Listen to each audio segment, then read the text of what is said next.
All right. Everyone able to see this okay? Great. Well, good afternoon and welcome to the first informational meeting for Access My Solar. My name is Liv Rollinger, and I am the Climate and Clean Energy Specialist with Groundwork Center for Resilient Communities. I'm excited to welcome you. This is our first meeting for our 2023 cohort of the Petoskey Area Group Buy. Our goals for today are to cover how we can access, how you can access affordable solar energy in the Petoskey area and soon in the Grand Traverse area through this program. We want to give you a general overview of how solar energy works, to share some more specifics about the structure and timeline of this year's program, and then we'll have time at the end for questions. I'm joined by Larry Dyer. He is a dedicated, one moment, I've got my notes on this page. I just want to get this correct. So he's a dedicated local clean and renewable energy, as well as locally grown organic food activist. He was a pivotal part of last year's pilot program, which was previously called Grow Solar Little Traverse, that launched last year in partnership with Michigan Interfaith Power and Light. And now Groundwork, with support from Larry, will be taking the lead on coordinating this second year of this program. We will also be supported by Ashley Rudzinski, who is our Climate and Environment Program Director here at Groundwork. So we'll start with a little bit about what is Access My Solar. To understand this program, we need to cover the fact that Groundwork is working to increase access to affordable solar throughout Northern Michigan. And this discounted group buy program is one pathway. We are also supporting schools and local municipalities as our communities strive to increase local solar capacities, advance clean energy education, and help with our transition to a clean energy economy. This program is modeled after the Ann Arbor Solarized program. The way that it works is that we've asked installers to offer a discount on the hard costs of a solar system.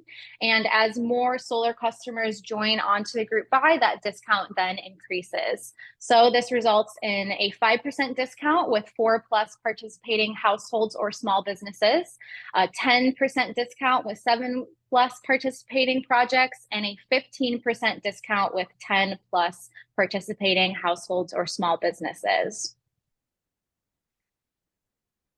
So here's how you can get involved. We need homeowners or small business owners to be involved in this program so that it can be successful. This program begins with several potential customers, that's all of you, requesting bids and quotes from our participating solar installers. Once we have several bids that have been received, this group of potential customers will then work with Larry and myself to decide which installer all of the customers will work with this year for the discounted group buy. So if you know that you are committed to getting solar through this program and want to start requesting bids from installers, you can contact Larry or myself after this meeting, and we'll help you get started on that process. For those of you that are not interested in reaching out to get bids initially, we will be in contact with you once that smaller group has chosen an installer. I wanted to also just mention some of Groundwork's key motivations for this program, which include addressing the climate crisis, increasing local energy security, and helping homeowners and small business owners to afford solar panels. And I also wanted to mention that, with a solar system, this allows you to really lock in your electricity price for the lifetime of these panels, resulting in significant cost savings. So there's that benefit as well. I also wanted to take a moment just to take a quick look back at the 2022 group buy. This was a pilot program, first time in the Petoskey area, and we had a resulting 15 households and businesses get a solar system as a result, which was exceptional enough that we felt there was need to have a second year of the cohort of this program to expand as well into the Grand Traverse area. And then throughout the years to come, we will continue to raise local awareness and try to increase local solar capacity. An additional element of this program that I wanted to mention is that Larry and I will be convening local elected officials and clean energy advocates for conversations about the state of clean energy in our community. So this will involve discussions around community solar, the 1% solar cap, and local limits to increasing solar capacity. So if you have any interest in being involved in those conversations or anything you'd like us to bring up, please let us know as well. And really, our overall goal here is that we want to help to empower people to develop local clean energy and climate solutions. So I'll end with my final slide here before Larry kind of gets us into the basics of solar. If you want to reach out, you can reach out to either myself or Larry. Our emails are there, and you should have them as well from our email that we sent with the link to this recording. So I will stop sharing my screen. I will allow Larry to share his, and he'll share some more information about the basics of solar and the specifics of this program. Well, thanks everyone. Thanks for joining in. Give me just a moment to share my screen and we'll get started. Can everyone see that? Okay. Okay. Well, again, welcome to Access My Solar. Thanks, Liv, for that great introduction to what the program is all about and a little bit of the history of it. And I just wanted to follow up some of the things that Liv said, give thanks to some of the partners that have been involved in making this happen, especially the Petoskey-Harbor Springs Area Community Foundation funded a lot of the outreach in our program last year and with Grow Solar Little Traverse, and they are again funding outreach from my part and on Liv's part for this round. I want to Michigan Interfaith Power and Light was the other big partner last year, and so I was working under the auspices of MIPL. So I want to give a shout out to them, and some of the pictures that you're going to see today were shared from MIPL. And then the League of Women Voters has sponsored a couple of solar tours, and especially last fall, the solar tour highlighted ones that were, yeah, thanks, Mary, highlighted some of the installations from 2022. And then I want to give a shout out to MREA, the Midwest Renewable Energy Association, because they're the organization that really got us going. They've done group buys all throughout the Midwest. As of now, I think they've only done one in Michigan, and the approach we took with them didn't work out. But they still provided a lot of valuable information. And if you are at all interested in learning about renewable energy, clean energy, MREA is a good place to check. And a lot of the slides that you'll be seeing today were prepared by MREA. So I want to give MREA a lot of credit for helping us move forward with this. So I guess just start with a question. What brought you here today? Why are folks interested in solar? And we'll at the same time we'll do a poll. Some of you there are a lot of familiar faces. So how many of you have actually seen this? Have you seen this presentation before?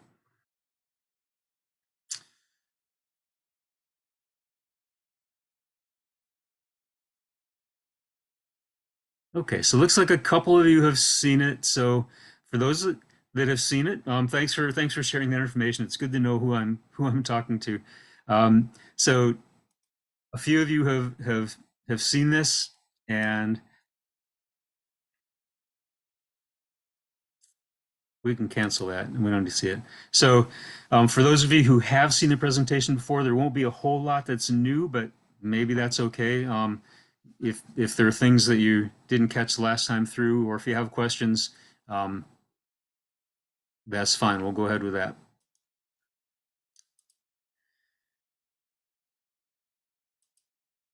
So what I want to cover today is just an overview of how solar power works, just so you have an idea of what it takes to make it all work. We'll talk about what some of your options are for installing solar and some of the things to consider to decide whether you have a good site for solar, if it actually makes sense for you. I'll come back and I'll talk about the things that Liv just introduced. How does this Access My Solar program actually work? So if you missed some of the things as Liv was saying, it will be coming back to that and talk a little bit more about it. And then we'll look at some of the cost considerations and some of the financing options, because those are things that, it always comes up.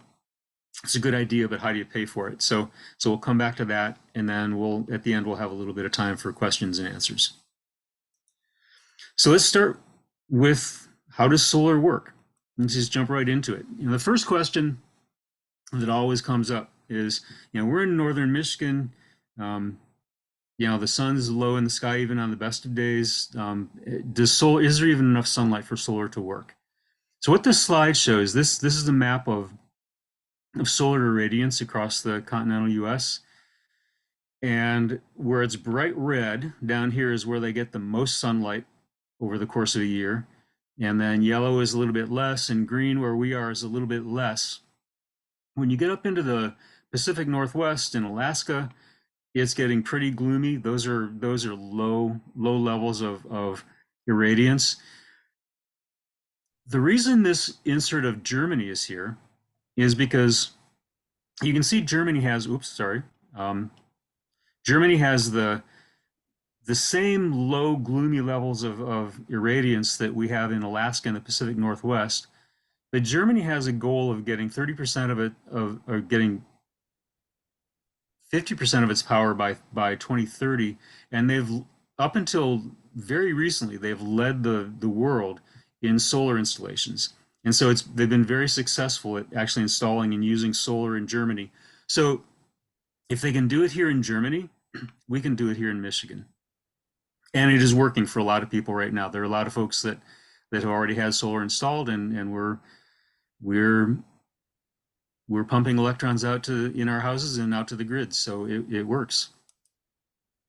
So just to get a little terminology clear, because these are the couple things that are easily confused, and it's important to understand what they mean. When you look at your electric bill, what you're seeing on the electric bill is the kilowatt hours of electricity that you've used. So kilowatt hours is a measure of electricity consumption or production. It's a measure of the flow of electric power. A kilowatt is just a measure of capacity. So what you are reading on your electric bill is kilowatt hours. When we install your solar array, it's going to be sized in kilowatts, which is just the capacity of that solar array. So at our home, the array that we just installed is a 2.4 kilowatt array. And what that means is that at any given moment, if the solar resource is just optimal, the sun's high and it's directly shining on those solar panels, in that instant, it could produce 2.4 kilowatts of electricity.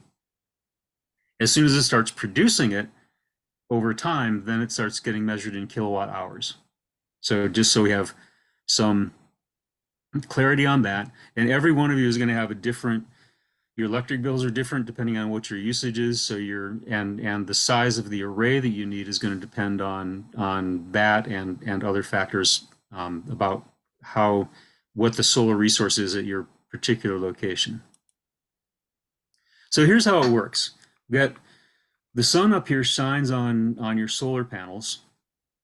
The energy from the sun excites electrons in those solar panels, and the solar panels are set up so that when those electrons get excited, they have to go somewhere. They have to move in one direction, and that's what electricity is electrons moving in one direction.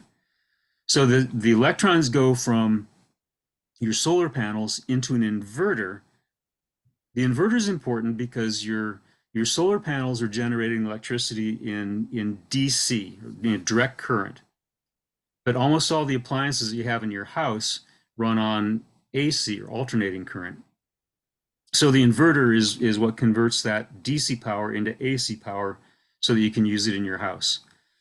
So that from your inverter, that power then goes into your electric, into your utility panel in your home. So you use what is generated first in your home, and then if there's any surplus, that goes out through your electric meter out to the utility grid. So here we're talking about ones that are grid tied, and we'll talk a little bit more about the difference between a grid tied and off grid system. But everything that we've been installing so far has been a grid tied system. So that inverter, as I mentioned, is a thing that converts it from DC to AC, which is kind of the center, the heart of this system. So in this example, what we have is a string of panels, and so we have a simple string inverter. What we have at our house we just have a single string of solar panels. Actually, you could see them in those first couple of slides were our ground mounted array in the backyard. And so what we have is just a string of panels that go into a string inverter. This is the simplest kind of system, probably the least expensive and the simplest if it works for you. If what you have is a pretty unobstructed set of panels, then this is a good way to go. What happens is that a lot of folks, especially if you're doing rooftop solar, if you're in town, a lot of us have trees around, right? And we like trees too. So we're not going to complain too much about the trees blocking a little bit of sunlight. But what happens is if a little bit of this panel is shaded by a tree, this whole array, if you're just on a simple string inverter, that whole array kind of has to dumb down to the level of that one partially shaded panel. So there are a couple ways to get around that.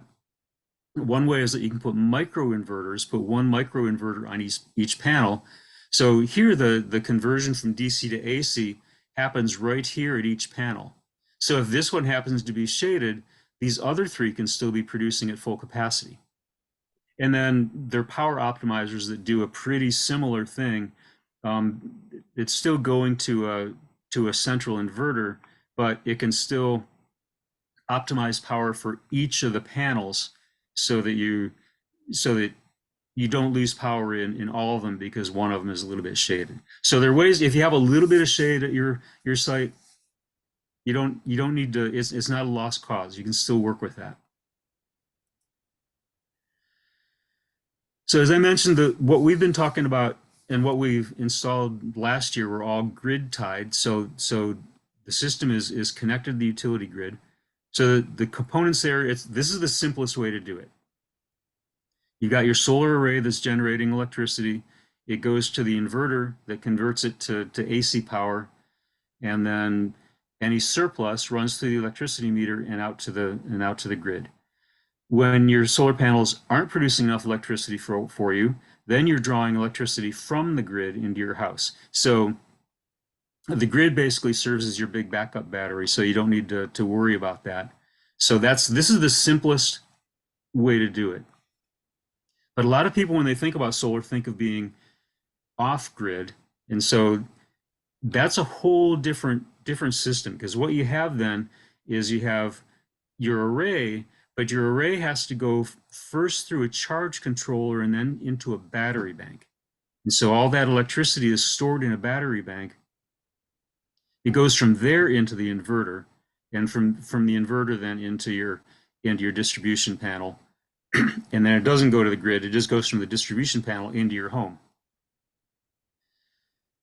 Couple challenges for that are that if you want to be off grid, you have to really know what your energy use is. You have to really be careful with it to make sure that you have enough of a battery bank for these cold, snowy days of winter when the sun's low and your panels are covered with snow, and you have to make sure you got enough battery backup to keep your essential needs met. Another important thing to understand is that if you have a grid tied system, when the power goes down on the grid, if there's an ice storm or whatever, when the power goes down on the grid, your solar power goes off as well. There's an automatic shutoff so that you're not going to be sending any electricity to the grid. So your whole system just shuts down. And the reason for that is safety, because when the power goes down, if lines go down because of ice storms or wind storms, the utility sends people out there right away to start working on those lines, getting things back up and running. And they want to be pretty confident. They want to be absolutely confident that those lines are cold. They don't want electricity coming from your house back into the line when the person's up there on the pole, and might get shocked by it.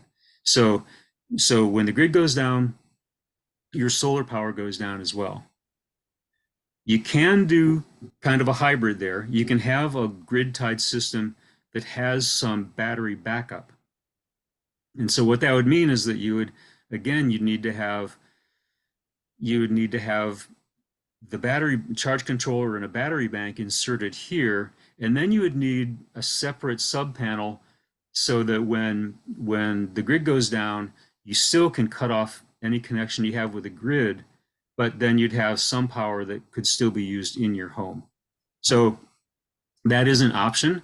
It ends up, what CBS Solar last year was telling us is that it pretty much ends up doubling the cost of your system. That there's a lot more hardware and a lot more complicated electrical connections, so it ends up just about doubling the cost of your system. But if you're someplace where the power goes down pretty frequently, then it might be worth considering. So just one of the things to be thinking about.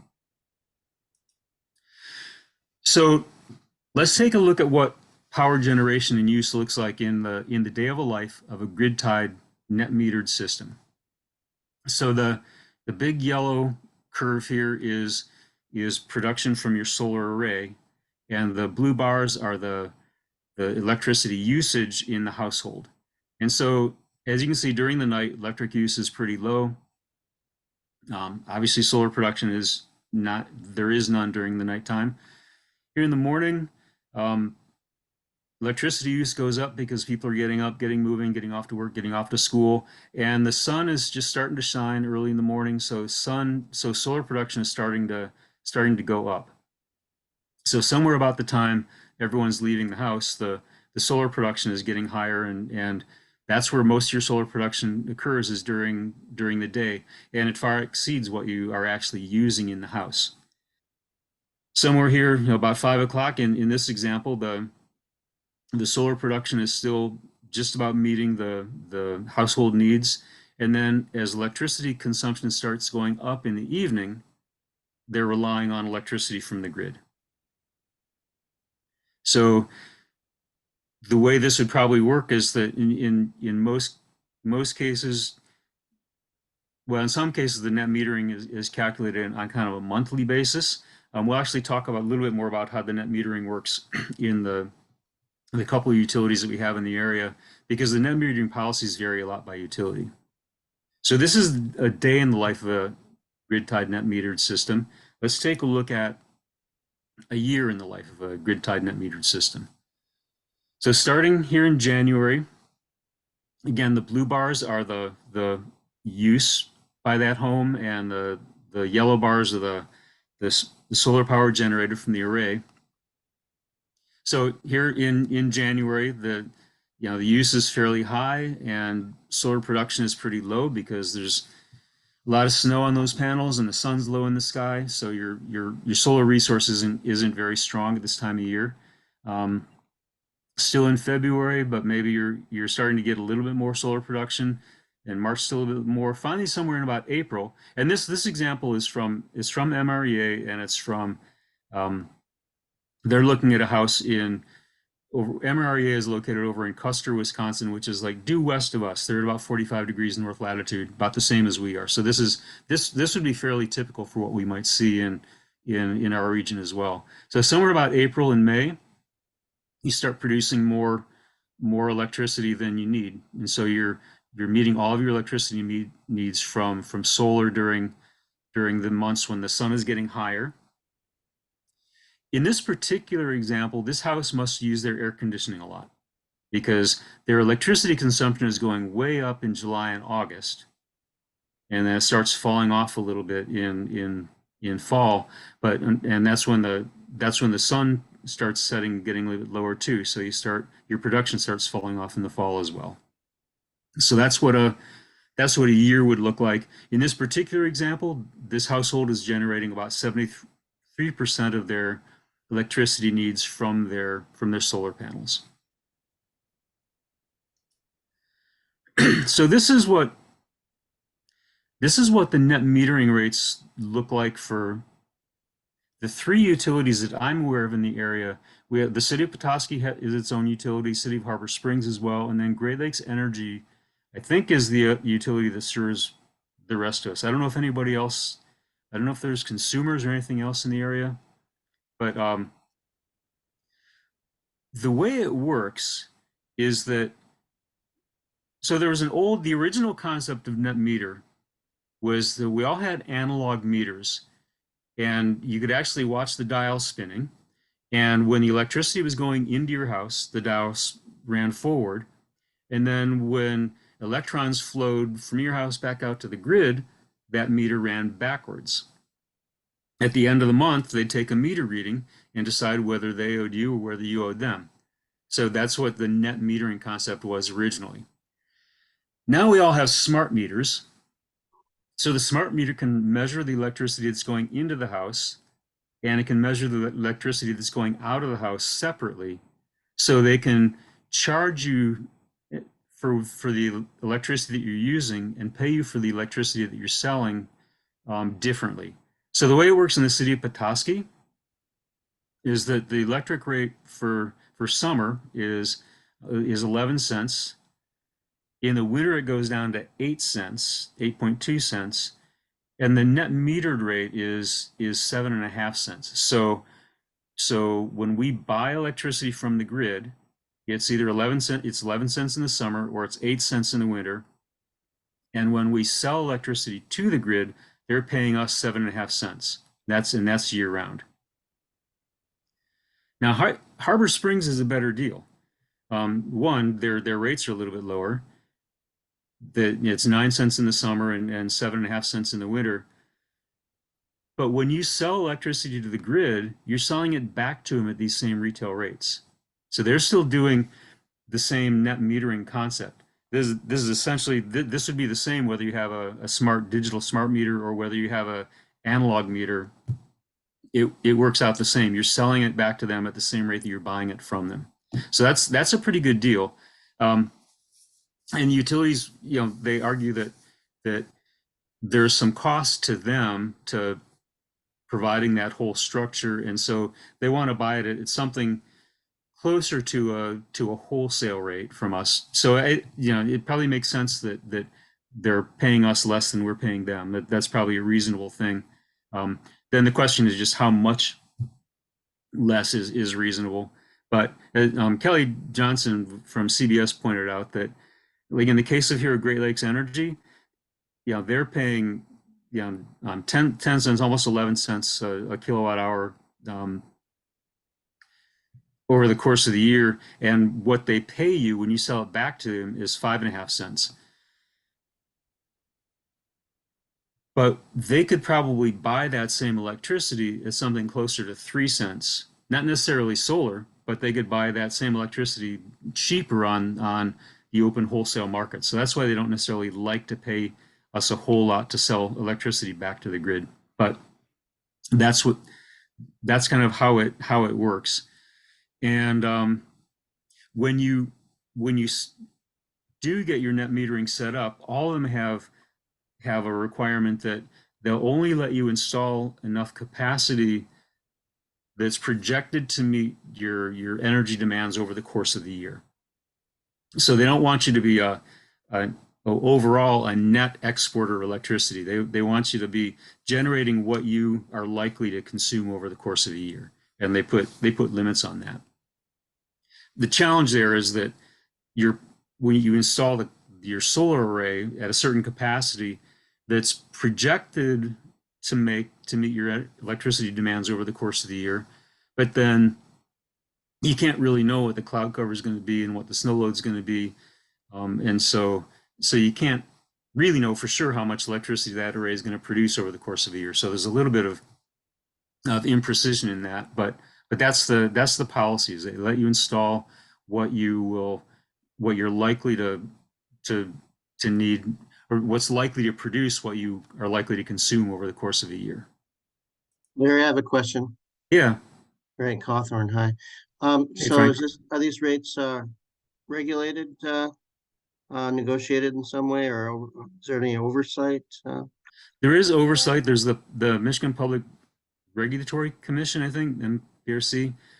So they set caps on what they can charge and what they have to offer. So there is some negotiation in there, and I don't really know all the details of how that works, but there's definitely things there's the regulatory commission sets that, and there's some legislative boundaries there as well. So Mhm. yeah, so if we want to change or improve that, there's probably some room for negotiation. And especially what I don't know, and this is one of the questions that Liv and I have for talking with the city, is that cap on allowing you to produce just what you'll use over the course of a year. Yeah, how much flexibility is there in that? Since you can't really know for sure how much your panels are going to produce precisely, how much leeway do they give you to make sure you're generating enough to meet your needs? And especially since, if you go back to that, if we go back to this slide, to this one, you're on any given day, you're producing all this electricity during the day when you're not using it, and then you're buying electricity from them in the evening. So, is there a way that you can be, and they're paying you less for this than you're paying them for that? So is there a way that you can increase your production more to partly counter that cost offset? And right now there's not, but we don't know how much flexibility there is in that decision making process. So Mhm. So this is just looking at these are the utility meters on my front porch. And this one over here is the old utility meter. This was the old analog meter. And when they installed this digital one, they pulled the old analog out of there and plugged it into here. So right now this one is just measuring the solar power that's coming from our panels. So this is before it's going into our box. So the solar comes in through this shut off and it goes through this meter to read how much we're producing. It goes into the house, and then we use however much of it we use, and then what we don't use comes back out through this shut off and comes back out here into the utility meter, and we sell it back to the grid. So you don't necessarily need this second meter because you probably have a smart app on your smartphone that tells you how much you're producing, more or less. But okay, so if you're thinking of installing solar, there are a lot of things to think about. The first thing is just location, and do you have a good exposure to sunlight to install solar? So this is from Google Project Sunroof that shows that the yellow rooftops are the ones that are receiving sunlight. The purple ones are the ones that are not. So north is up at the top of the screen. And so we're getting sunlight down here. So you can see, like in this house down here in the lower right in particular, you can see that it's really bright on the south facing roof, a little bit less on the east-west facing roof, but they're still getting a fair bit of sunlight. So the way you are going to mount your solar array depends again on what your solar resource is, how much shading you have. Probably rooftop is the most common thing, and because especially a lot of us especially in a more urban setting, don't necessarily have a lot of space to put in a ground mount. You do have a roof, you have a good structure, so you need one, you want to have a pretty good roof. We're talking about a 25 or 30 year investment here. So you want to have a pretty good roof before you put solar on it. So if you're going to need to be replacing your roof in 5 or 10 years, then it's a lot of bother to take the solar panels down and put on a new roof. So you probably want to redo your roof first. Again, it's good if you have a good south facing roof, but east and west is good as well. And one thing about east and west is that since our electricity usage generally goes up in the afternoon. And if you have a west-facing roof, you're going to be picking up a few more photons in the late afternoon and early evening. So what you lose in efficiency, because the sun's getting lower at that time, so you're losing a little bit of efficiency because you're not getting the sun at its highest angle. But what you're losing in efficiency, you're making up to some extent by use efficiency because you're using more of it in the afternoon and evening. So east-west isn't bad, and especially west-facing roofs have some benefit to them. And again, if you have trees shading part of your roof, that cuts down on your solar resource, but you can work with it a little bit with the microinverters or power optimizers. So ground mount is another option. And it's good if you have a good open exposed area. So you can take better advantage of the solar window if you have a good southern exposure. It's anchored pretty solidly into the ground. One advantage of them is that it is a little bit easier to get snow off of them, and especially at least some of them are static and are not adjustable, but a lot of them are at least somewhat adjustable. So in our case, our solar array, I can go out and if I loosen 8 bolts, I can crank the solar array to the angle I want it at and then tighten the bolts back down. So right now, like the past week or so, when we've been getting a fair bit of snow, my solar array has been pretty clear of snow just on its own without clearing it. Whereas most of the rooftop ones have been covered because we haven't had it. Your rooftop usually you get a little bit of sunlight, it starts warming up those panels and the snow slides off of them. So it usually isn't a huge problem on rooftop either. But when we have cloudy, snowy days, gloomy days like we've had, you end up keeping the snow and it's usually a lot of bother to clean the snow off your panels on the roof. So that's one advantage of having a ground mount if you have room for it. And then they do have ones that track the sun. So that's a whole other option that might be available, is to track the sun. So some of the things to think about when you're thinking about whether you're going to install solar. You want to think about first, what's the size and design of your system. So size refers to how much electricity you're going to use. So there's some reason to think about efficiency of electricity use. You want to be reducing your electricity consumption so that you don't have to install as large an array to meet your demands. And then think about the design. So are you going to do a roof mount? Are you going to do a ground mount? Thinking about, there's some different options of solar modules. Like in our case, we have ground mount. One of the nice things about that is that it's a bifacial. So we actually get some sunlight bouncing off the snow, reflecting off the snow. So there's some options there. The type of inverter you need. Do you need a string inverter? Do you need micro inverters? Do you need an inverter that'll work with battery backup? On the slope and the height of your roof. How complex is the electrical connection? So especially if you're going to do some battery backup, that gets more complicated and costly. And then especially, what's the condition of your roof? That's a really important one to think about, because replacing your roof is a big investment. Putting solar on top of it is a big and a long-term investment. And then, we already talked about making sure you have a good solar window, and then some of the environmental factors, like how much shade do you have, how much are you going to be able to clear snow? Are you going to need to worry about clearing snow? Big question always comes up about hail. These things they're designed to be able to handle about golf ball sized hail. So you should be able to, most of the damage from hail is going to be is not a concern. Wind loading is something that'll be built right into the design.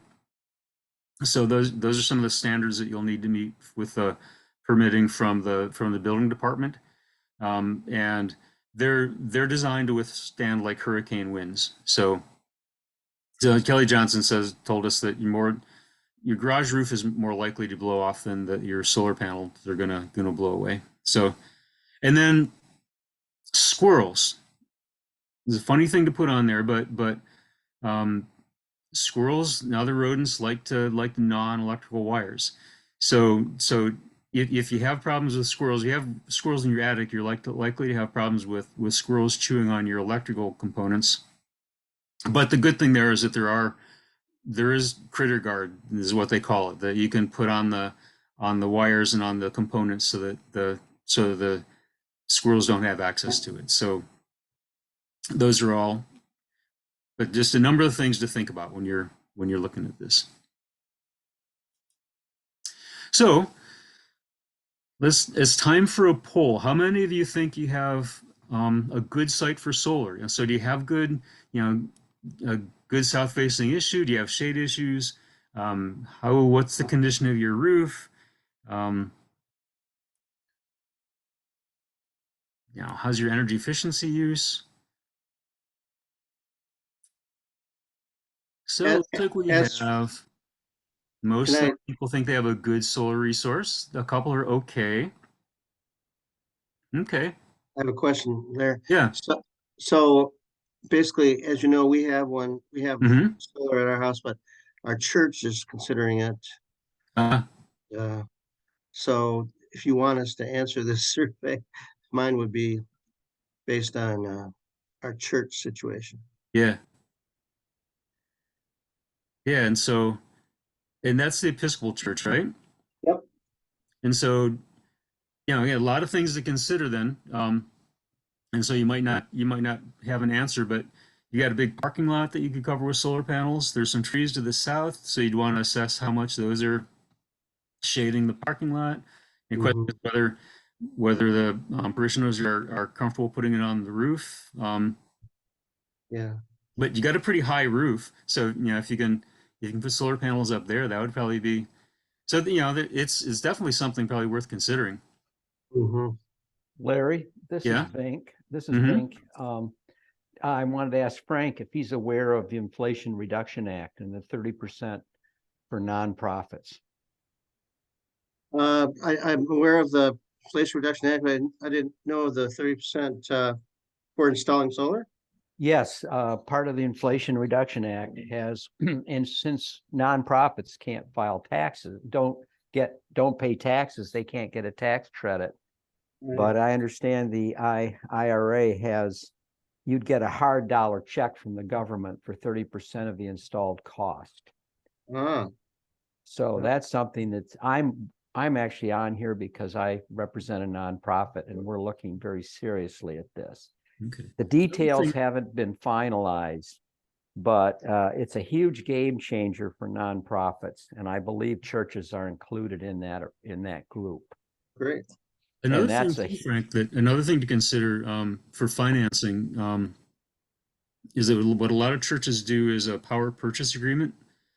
So the church doesn't have to front the money, but you get a number of parishioners form an LLC that would own the solar array and basically so you'd become the utility company or one of the utility companies for your church, and the church would buy electricity from your LLC, and then depending on how you've written the contract, at the end of by the time you've paid back the installation, you probably revert the ownership to the church. So and I don't have any slides in this about that, but I'd be happy to talk with you more about that if that's a consideration for figuring out how you're actually going to pay for it. Yeah, that'd be And great. that way the LLC could take advantage of that 30% as well. So there's Possibly not, because Yeah. the LLC would not be a 501c3. Hmm.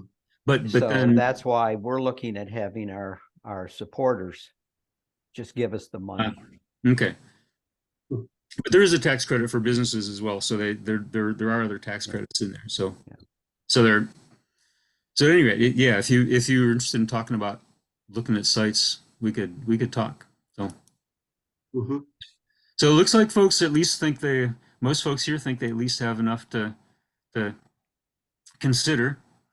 So I'm going to go back to the things that Liv talked about right at the beginning about this Access My Solar. So we sort of just to set some boundaries on how big an area we are going to ask an installer to serve. We talked about like a 30-mile driving distance from Petoskey City Hall, just to just to put kind of a boundary on it. So, but it's open to any residents and small businesses, nonprofits, and as Liv mentioned, we're following the Solarize Ann Arbor model. So if we can get 4 customers, we'll get a 5% discount, get a 10% discount with 7 or more customers, and then 50% discount with 10 or more customers. So that discount applies to the physical components. It doesn't design to apply to the design, the permitting, and installation, because those are things that are unique to each installation. So you can't really ask an installer to give you a break on that. Yeah, we're trying to set up something here that works for the installers as well as the customers, right? We want it to be a good business deal for everybody. And what we're hoping is that an installer will see this and say, we're recruiting more customers for them. They don't have to do that outreach. That it reduces some of their soft costs in customer acquisition. So it makes it, and they can get a discount on volume purchasing of that equipment. So hopefully it works for the installers as well. So we want it to work for the installers, we want it to work for the customers, and make it work for everybody. So as Liv mentioned, the way we want this to work is that if we can get a few customers that are convinced enough that they want to do this, they're ready to start calling installers and get some bids. If we can get 4, 5 customers, that would be ideal. And then after we got a few bids in, that small group can meet and see if they can come to an agreement on an installer. So then we can pick one installer to work with. Once we get that one installer, then we can start recruiting other customers to join onto the project. And so you'll call and ask for a site assessment and ask for a bid on what your installation would cost. There's no cost to that. The site assessment and the cost estimate are going to be something that the installer offers for free. And requesting that doesn't obligate you in any way to sign a contract with the installer. So, we had a number. I think we had, I'm not sure how many we had last year. We had at least 18. I think it's probably more than that actually requested site assessments, and just for a variety of reasons, it didn't work for everybody. So you're not obligated to sign a contract just because you requested a site assessment and a bid. But there will be a deadline for signing a contract, because the installer kind of needs to know who and how many they're working with, and we want to get going on it early in the season so that you can take advantage of that when the solar resource is strong during that first year of installation. So last year, our contract signing deadline ended up being Earth Day, and so we'll probably be targeting the same thing this year. So we want to get going on this pretty quickly, and because it'll take a little bit of time for the installer to do all those site assessments and work up bids, and then we'll have decisions made by Earth Day. Now for that discount, everybody's going to end up getting the same discount. So if you're one of the early ones and you sign on and all we have is 4 people right at the start, you're guaranteed a 5% discount. But in the end, if we add on more customers, you'll end up getting that full 15% discount if we get to that number of customers. And the way that worked last year with CVS was that you paid when you signed the contract, you paid an initial amount to just get the project started, and then when it was completed, you paid the rest. And they figured out what that total discount was when you settled up at the end. So then the question is, how are you going to pay for it? And if you don't have the cash on hand to pay for it in one swell swoop, you can do some financing. So there are a couple of options. One in Michigan is Michigan Saves, which is it's a nonprofit green bank. They work with other lenders to provide loans for clean energy improvements, and they work with they're willing to work with people with low credit scores, and all the contractors on our list are registered with Michigan Saves. So that Michigan Saves does 2 things for you. it gives you potential financing to help with the the cover the cost of putting this in. It also assures you that the contractor has been vetted, so that you kind of know who we're working with. There's another financing option.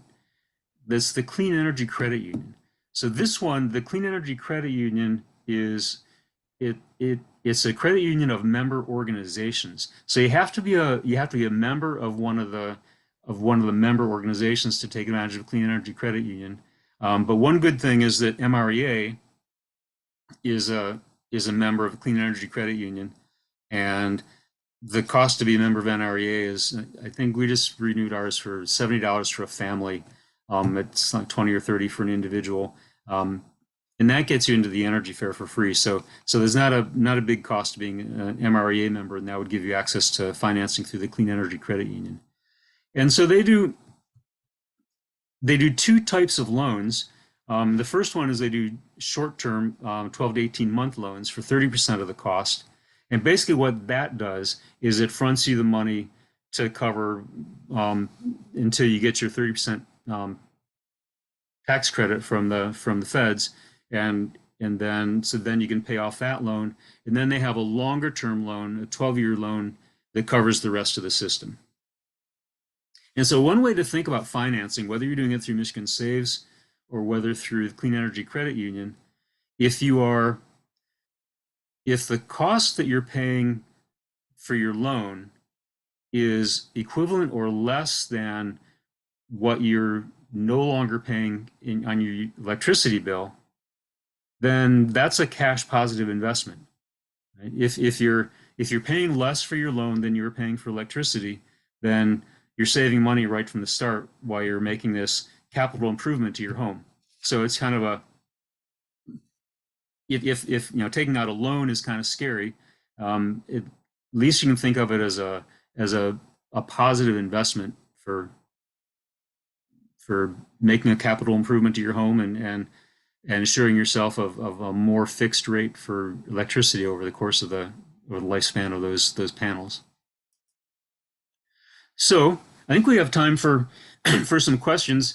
Just one last thing. I know that a lot of people are here because they have interest in environmental issues, and especially in the Straits area, we've had all these concerns about fossil fuel spills from Line 5 into the Great Lakes. But it raises the question of what happens when you have a massive spill of solar energy. When you have a massive spill of solar energy, it's just called a really nice day. Any questions? I love it, Larry. We do have one question in the chat. The question is, once the deadline has passed, when can we anticipate the work will be done? By summer, by fall? Figured I'd let you go for that one. Last year, they're projecting like in the 6 to 8 weeks from the time you've signed your contract. So if you sign your contract in March, then you're apt to have your solar panels up and running by sometime in May, which would be pretty ideal. Sometimes there are other delays. I know in our case, there were some permitting things that kind of slowed things down, and we had to change the design. So ours ended up not being installed until the end of July. And so it can take a little time. There are a lot of things you have to go through to make sure you get the permits approved and all that sort of thing. So Jeff's asking, are there any provisions in the IRA for reimbursing public school districts for solar purchase? Liv, are you familiar with anything? Because you've been working with students at the school.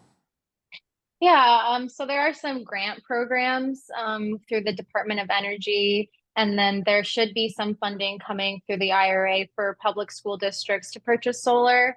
I think those are still being figured out, similar to the IRA credits that Vink was talking about. So that kind of information, there's definitely money out there. And that's something I'm working with the schools on. But I'm not sure if it's a full reimbursement or it looks more like grants in this case. And then I'm seeing Mary's also asking, what is the lifespan of the solar panels? My understanding is that most solar panels have a 25-year warranty, but that they are improving every day their efficiency. So newer panels could last for 40 years with about a 70% efficiency still. So they're quite an investment. Yeah, and then let's see. Yeah. Yeah, I think it's, they're going to reduce in efficiency a little bit, but I think they're saying most of them are 25-year warranty that they'll still be at 80% efficiency, 80% capacity at 25 years. So, and obviously people can keep them longer for that. But also by the time your panels are 25 years old, there will be more efficient panels available to replace them with too. So, so Vinc's asking what's the 1% solar cap. So the way that's probably not something that concerns us right now. That's something for thinking a little bit further down the road. So what the utilities have, and this seems to be, I guess there's some flexibility because I think Harbor Springs is actually higher now, but I think they might be up to 4%. But what it is that the utility looks at its point of highest electricity demand. So the peak load, they call it, is that in this region is sometime in the summer when our population is doubled and everybody's here with their heated swimming pools and air conditioning running, and we got this huge peak demand. They want to be sure that they have the capacity to meet that demand. So they don't want to have a situation where they have a bunch of distributed energy customers all of a sudden on a cloudy day calling on that demand. And so they set that cap at they'll permit installations up to 1% of that peak demand. And so what that means is that a few years down the road, we could bump up against that where we got enough residential customers connected to the grid that somebody else will want to connect to the grid, and they'll say, no, sorry, we're not taking any more net metered customers. So that's something we want to talk with the city about as well, because I think in our case, I can see where that might be a legitimate, real concern further south in the state where the population doesn't change that much year to year, and they have their peak demand might actually be coming sometime in the winter when everybody's electricity use is high, and then they don't want to have all of a sudden all the distributed energy customers piling onto the grid demanding electricity. But up here, our population doubles in the summertime, plus all the tourists. So that's why our electricity demand is so high in the summer. That's why for both Petoskey and Harbor Springs, that's why our electricity rates are higher in the summertime than in the winter. And so, if we get a rainy day, people aren't going to be using their air conditioning as much. I think if anything, the solar from distributed energy customers could actually be helping reduce their peak demand. So I think we need to just start looking at that and see what flexibility there is. And that's a matter of looking into the whole system, that whole grid connected system with the utilities. So what you're saying is that 1% is a statewide thing? That's my understanding. Okay, because I spend the winter in Southern California. I'm in solar paradise right now. and I know California, their capacity is way above that. Yeah. Okay. Yeah, and so I don't know what they're. I have no idea what other states. I don't actually know where that 1% limit comes from. And it's probably something that's in that the Public Regulatory Commission, but I don't know whether that's and so at some point, it's got to be a legislated thing to change it, but I don't know if the utilities have their own capacity to go beyond that, and I suspect they do because I think Harbor Springs is actually higher than 1%. So I think they have some flexibility to change that, but that's something we need to figure out how to improve. So Yeah. I want to acknowledge we're a couple minutes over, but Larry and I are happy to continue answering questions. I Mhm. see, Frank, that you've said that yes to a no cost evaluation, so we'll put that on our list. And then Jama, I see that you were curious about the slides. I know we'll be sending out this recording afterwards, and Larry, I'm assuming it would be all right to share the slides as well in that email. I think it's okay. We'll probably will share them as a PDF. The the slides aren't necessarily available just directly through MREA. That we got them because we collaborated with them on this Grow Solar project, and um, so I don't think I feel comfortable sharing the slides as slides, but definitely as a PDF and as a recording of the PowerPoint. That's fine. Perfect. And then I see Noah has a question. Are there comparable wind power options for homeowners as well? Larry, any thoughts on this? I don't know much about wind. I know that for the net metering agreements, that can include wind and probably other things. So so I definitely think it's an option for net metering with the utility.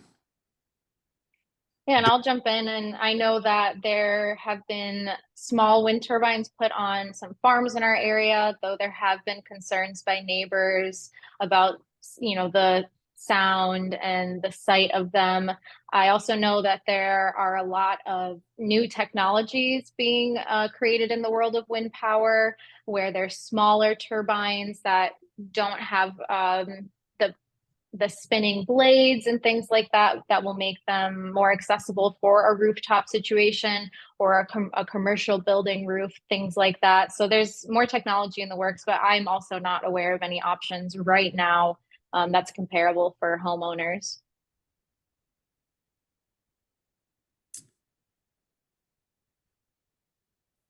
But for that, I would put in a plug if you want to learn more about a lot of different options. The MREA's Clean Energy Fair in June is a great place to go. It's great fun. It's a weekend.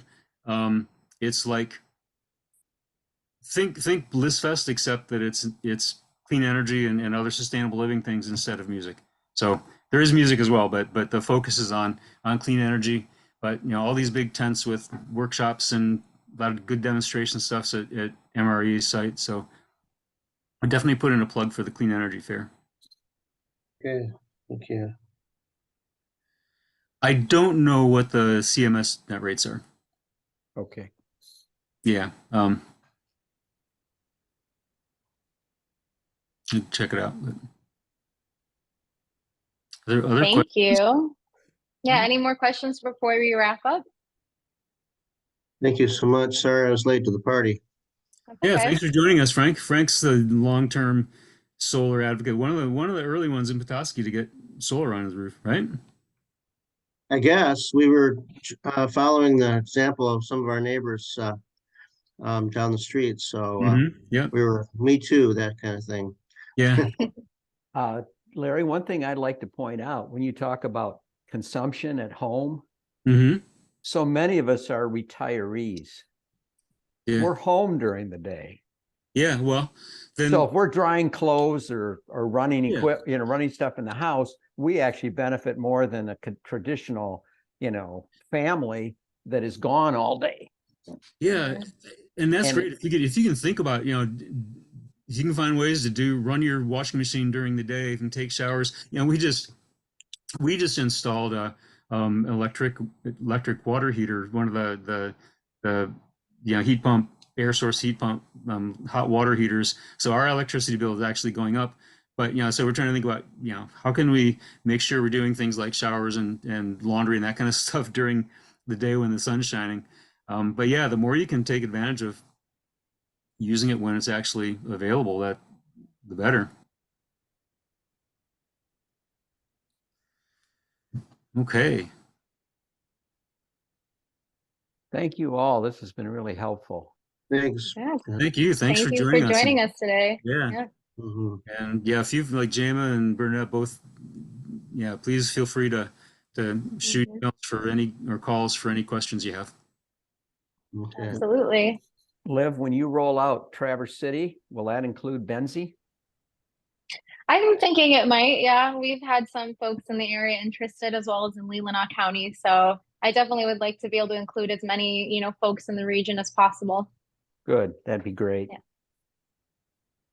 Yeah, definitely talk with Josh at Grow Benzie. Yep. Mhm. Yeah, we're looking forward to it. So we'll start with Petoskey, and then maybe even this year we'll be able to do the Grand Traverse cohort. So stay tuned for that. Cool. Thank you. Awesome. All right. Well, unless we have any other questions, I'm going to call it. Thanks. Thank you all for being here. Bye. Thanks, everyone. Bye. Great fun. Bye.